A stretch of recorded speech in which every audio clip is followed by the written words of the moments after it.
BBC আন্তর্জাতিক সংবাদে আপনাদের সবাইকে স্বাগতম। এই মুহূর্তে আমাদের হাতে এসে পৌঁছানো ইরান, যুক্তরাষ্ট্র এবং ইসরায়েলের সকল ধরনের যুদ্ধের নতুন আপডেট আপনাদেরকে জানিয়ে দিব। শুরুতেই থাকবে সংবাদ শিরোনাম, এরপর বিস্তারিত। হরমুজ উন্মুক্ত রাখা ভারতের সর্বোচ্চ অগ্রাধিকার, মোদি। হরমুজ প্রণালীকে উন্মুক্ত, নিরাপদ ও আবাদ রাখা ভারতের সর্বোচ্চ অগ্রাধিকার বলে মন্তব্য করেছেন দেশটির প্রধানমন্ত্রী নরেন্দ্র মোদী। তিনি বলেছেন, আন্তর্জাতিক আইন মেনে চলাই এই ক্ষেত্রে অত্যন্ত গুরুত্বপূর্ণ।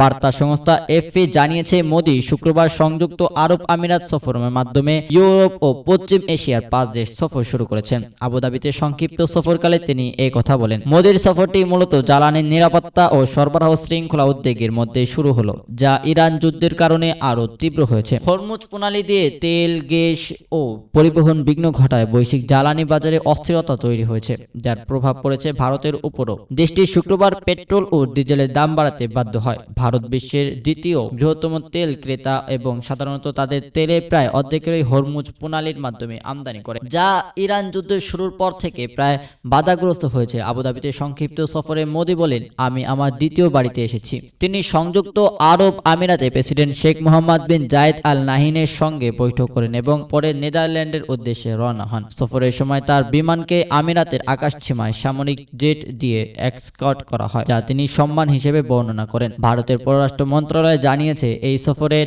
ইউরোপীয় ইউনিয়নের সঙ্গে বাণিজ্য ও বিনিয়োগ সম্পর্ক আরও গভীর করার লক্ষ্যে গুরুত্বপূর্ণ, বিশেষ করে জানুয়ারিতে স্বাক্ষরিত ভারত ইউএই মুক্ত বাণিজ্য চুক্তিপত্র।